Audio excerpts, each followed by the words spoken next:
We're watching something extraordinary unfold in Venezuela right now, and it reveals everything about how power actually works in our world today. Nicolas Maduro just arrested an American citizen, a Navy SEAL, and the timing couldn't be more deliberate. This isn't some random incident.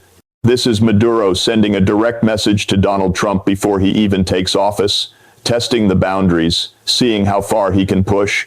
But here's what most Americans don't understand.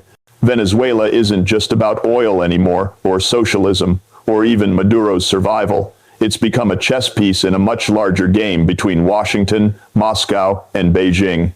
Russia has invested billions in keeping Maduro afloat. They've sent military advisors, weapons systems, and economic lifelines when everyone else walked away. China holds massive debts that Venezuela can never repay. So, the real question isn't whether Trump will act, it's whether Russia will draw a red line in Caracas the same way they did in Damascus. Will Putin extend his protective umbrella over Maduro, turning Venezuela into another Syria? Because if he does, we're looking at a geopolitical confrontation 90 miles from Florida.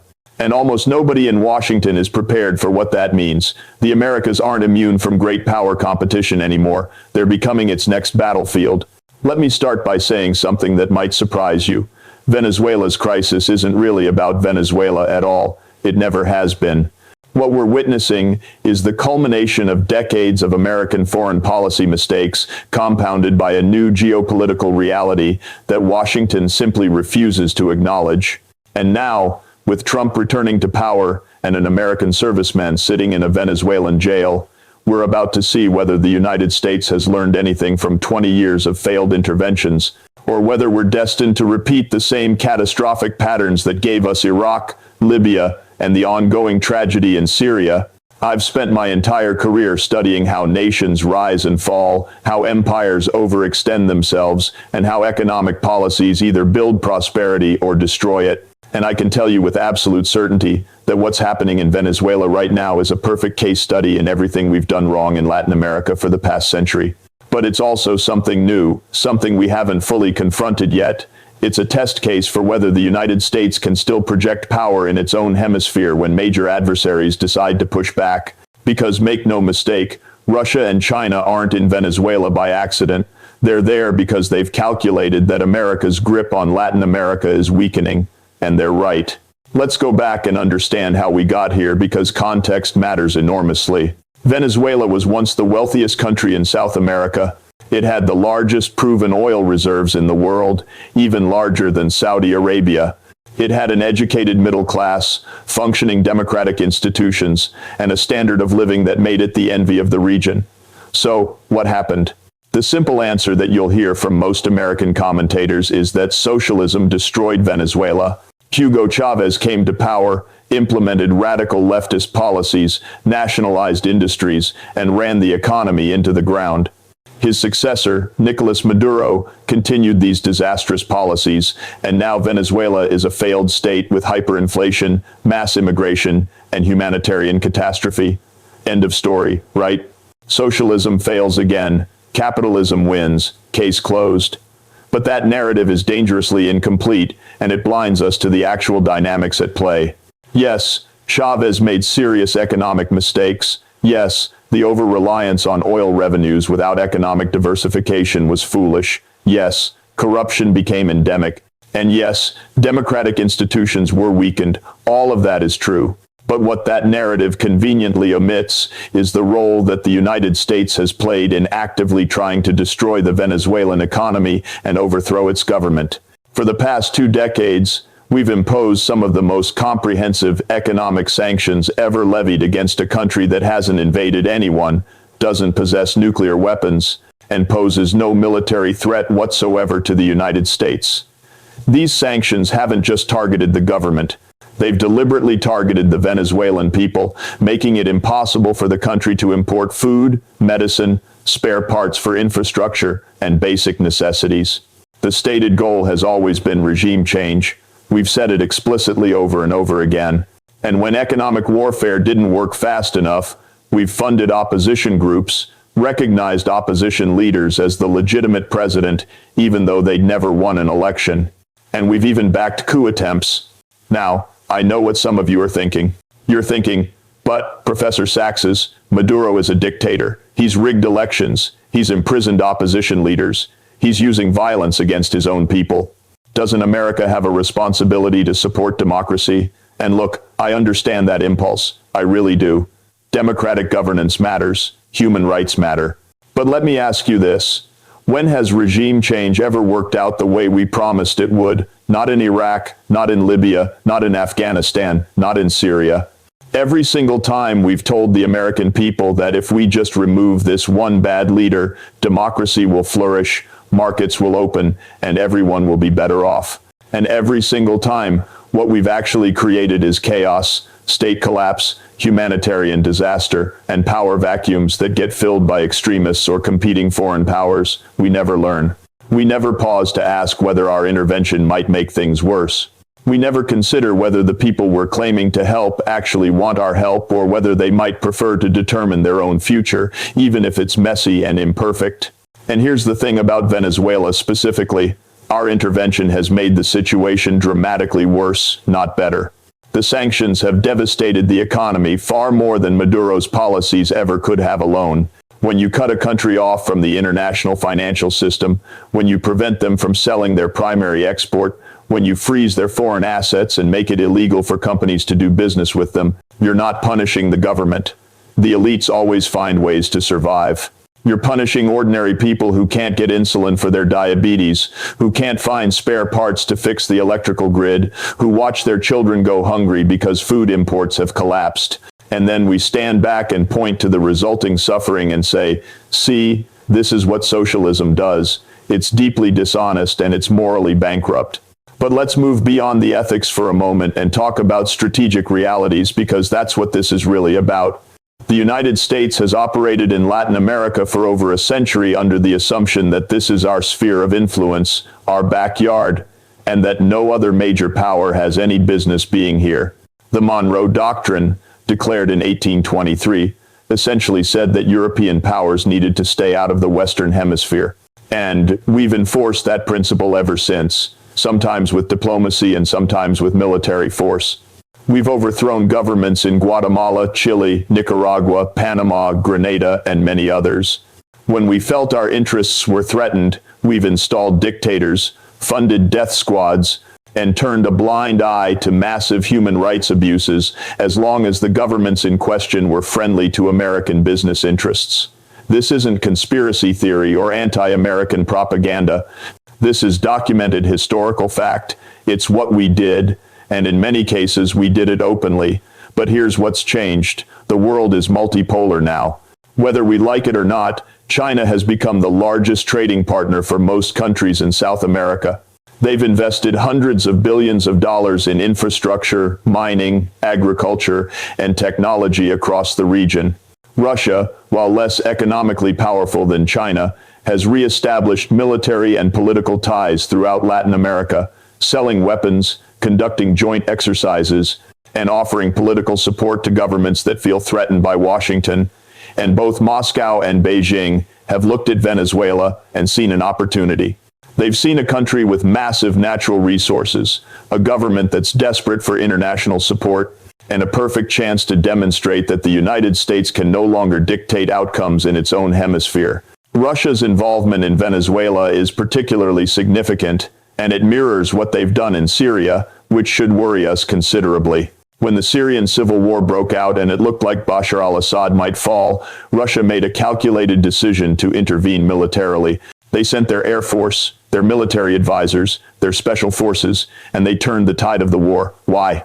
Because Syria hosts Russia's only Mediterranean naval base. Because they wanted to demonstrate their reliability as an ally in contrast to how we abandoned Mubarak in Egypt. And because they wanted to show that they could project power beyond their immediate borders. It worked. Assad is still in power. Russia has expanded its Middle Eastern influence, and the United States was essentially sidelined in a region we dominated for decades. Now look at Venezuela. Through that same lens, Russia has invested somewhere between 10 and 20 billion in Venezuela over the past 15 years, mostly in the oil sector, but also in mining, agriculture, and other industries. They've sold Venezuela advanced weapon systems, including S-300 air defense missiles and Su-30 fighter jets. They've sent military advisors, and there have been persistent reports of Russian private military contractors, the same Wagner group that operated in Syria, operating in Venezuela. Russian warships have made port calls in Caracas.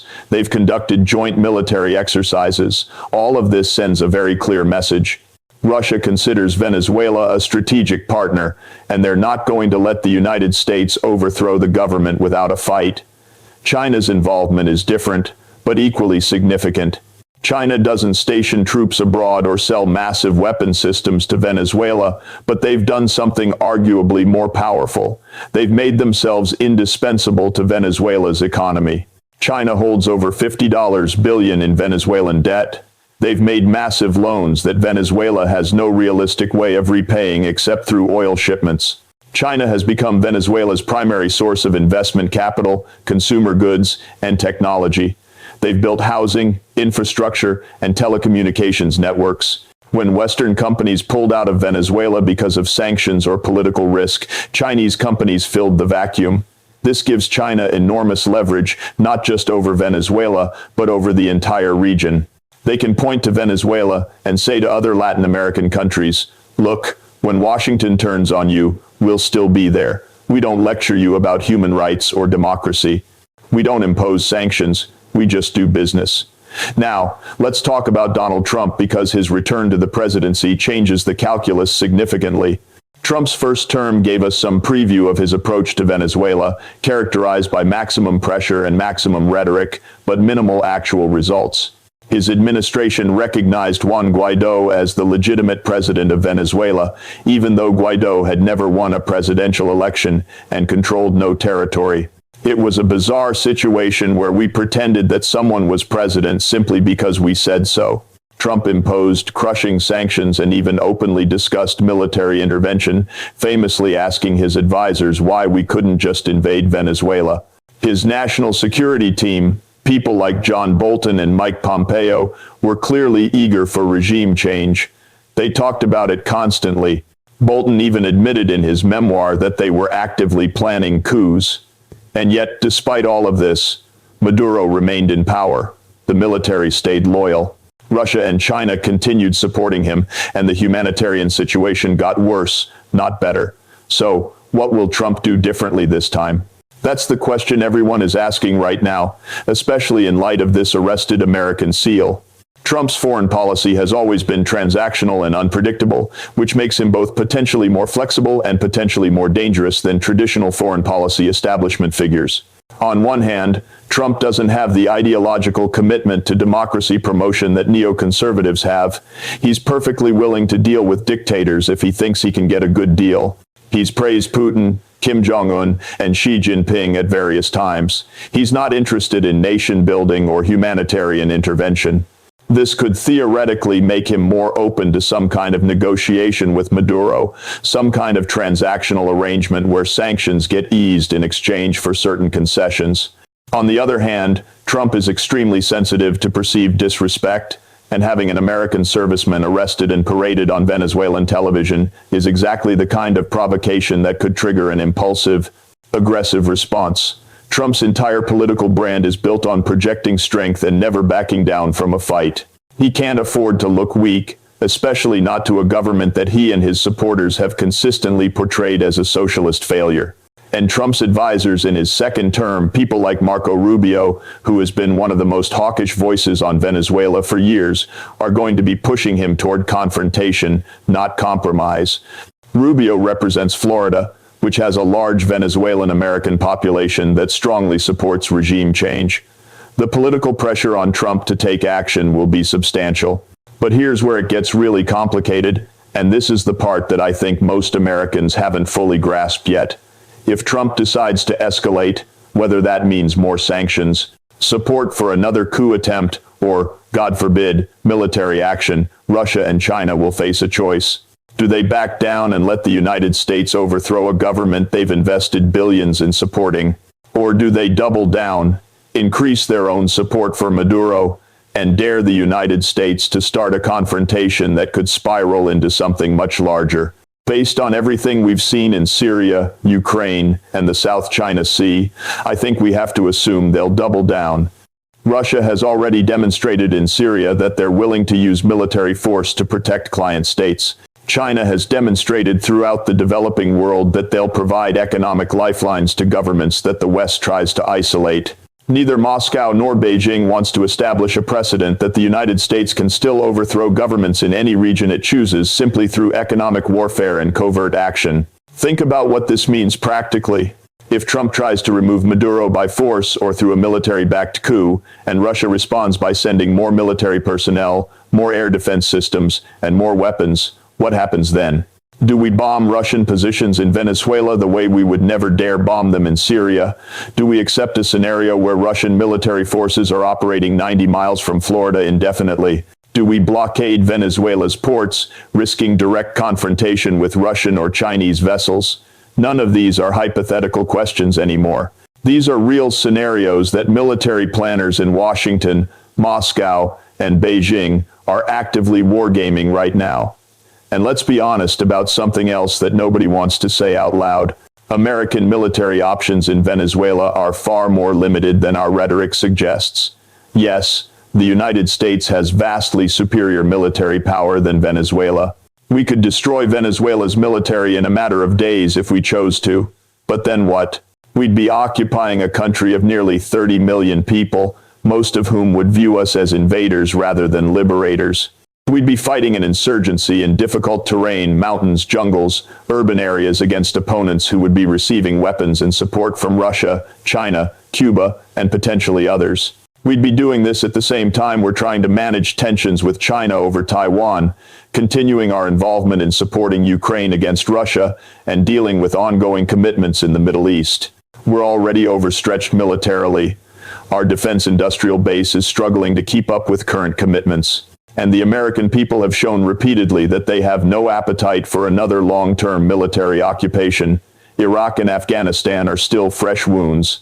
Does anyone seriously think that occupying Venezuela would go better than those disasters? This is why I've been arguing for years that we need a completely different approach to Latin America and to Venezuela specifically. We need to abandon this fantasy that we can or should control political outcomes throughout the hemisphere.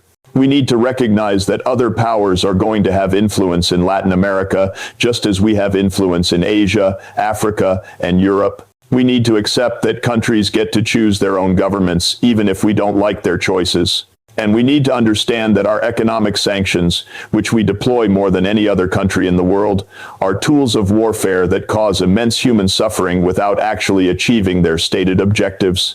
When sanctions fail, we don't conclude that sanctions don't work. We just impose more sanctions. It's insanity. What would an alternative approach look like? First, we'd need to acknowledge that our regime change efforts have failed and that continuing them will only make things worse. Second, we'd need to be willing to negotiate with the Maduro government directly, without preconditions that demand they surrender power before talks even begin. Third, we'd need to gradually lift sanctions in exchange for concrete steps toward political reconciliation inside Venezuela. Things like releasing political prisoners, allowing international election observers, and opening space for opposition parties to organize freely. Fourth, we'd need to work with other Latin American countries, with the United Nations, and with the Organization of American States to create a framework for dialogue that doesn't involve foreign intervention but does involve international mediation. And fifth, we'd need to accept that even if we do all of this, Venezuela's political evolution might not happen on our timeline, and it might not produce a government that we particularly like. I know this sounds like appeasement to some people. I know it sounds like we're rewarding a dictator, but the alternative is what we've been doing for 2 decades, and it hasn't worked. It's produced more suffering, more instability, more migration, and now it's drawing in major adversaries who see an opportunity to diminish American influence. At some point, we have to be honest about what our actual interests are and what we're realistically capable of achieving. Our interest is not in controlling Venezuela's government. Our interest is in regional stability, in addressing the humanitarian crisis that's produced millions of refugees, in ensuring that hostile powers don't establish military bases that threaten us, and in eventually reintegrating Venezuela into the hemispheric economy. None of those interests are served by the current approach. The tragedy is that we've painted ourselves into a corner rhetorically and politically. We've spent so many years demonizing Maduro, declaring him illegitimate, and recognizing other people as Venezuela's president, that backing down now looks like weakness. American politicians from both parties have built careers on being tough on Venezuela. The Venezuelan American community in Florida, which is politically powerful, largely supports maximum pressure. Our credibility, already damaged from so many failed interventions, would take another hit if we negotiate with someone we've called a dictator who must go. These are real political constraints that any president faces, Trump included. But leadership means making difficult choices, and sometimes it means admitting that our previous approach wasn't working. Nixon went to China even though he'd built his career as an anti-communist crusader. Reagan negotiated with the Soviet Union even though he'd called them an evil empire. Obama opened relations with Cuba after 50 years of failed isolation. Trump himself met with Kim Jong-un despite decades of refusing to negotiate with North Korea. So there's precedent for changing course when circumstances demand it. The question is whether Trump has the political courage and strategic vision to apply that same logic to Venezuela, or whether he'll listen to the hawks who will tell him that more pressure, more threats, and potentially military action are the answers. Here's what I fear most: that we'll stumble into a confrontation that nobody actually wants, but that becomes unavoidable because we've backed ourselves into corners. Maduro feels like he has to demonstrate strength by arresting Americans or provoking the United States because showing weakness could encourage his domestic opponents and make Russia and China question their support. Trump feels like he has to respond forcefully to any provocation because backing down would be politically devastating and would embolden adversaries elsewhere. Russia and China feel like they have to support Maduro more strongly because abandoning him would make them look unreliable to other countries they're trying to court as partners. And so each side takes actions that feel necessary from their perspective, but that collectively push us closer to a crisis that could spiral out of control. This is exactly how World War I started. Nobody wanted that war. Every major power thought they were acting defensively, protecting their interests, maintaining their credibility. But the system of alliances, the military mobilization schedules, the political pressures, and the breakdown of communication meant that a regional crisis in the Balkans became a global catastrophe. I'm not saying Venezuela will cause World War III, that's hyperbolic. But I am saying that when great powers start drawing red lines in third countries, when military forces from rival nations are operating in close proximity, when domestic political pressures prevent rational negotiation, bad things happen, miscalculations happen, accidents happen, and suddenly you find yourself in a crisis that nobody wanted, but that everyone feels they have to escalate because backing down is politically impossible. This is why diplomacy matters. This is why having diplomatic channels open, even with adversaries, matters.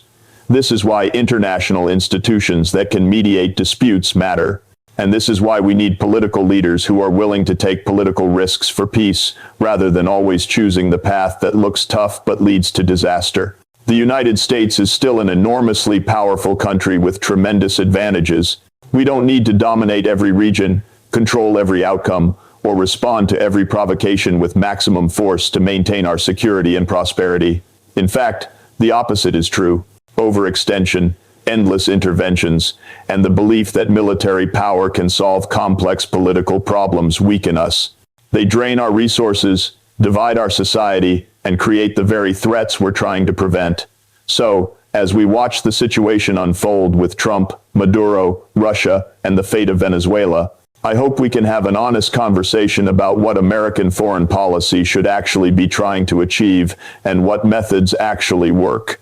Not the conversation that the foreign policy establishment wants to have, where the only debate is between different forms of pressure and intervention, but a real conversation about whether this entire approach to the world makes sense, whether it serves American interests, and whether there might be a better way forward that doesn't involve treating diplomacy as weakness and war as inevitable.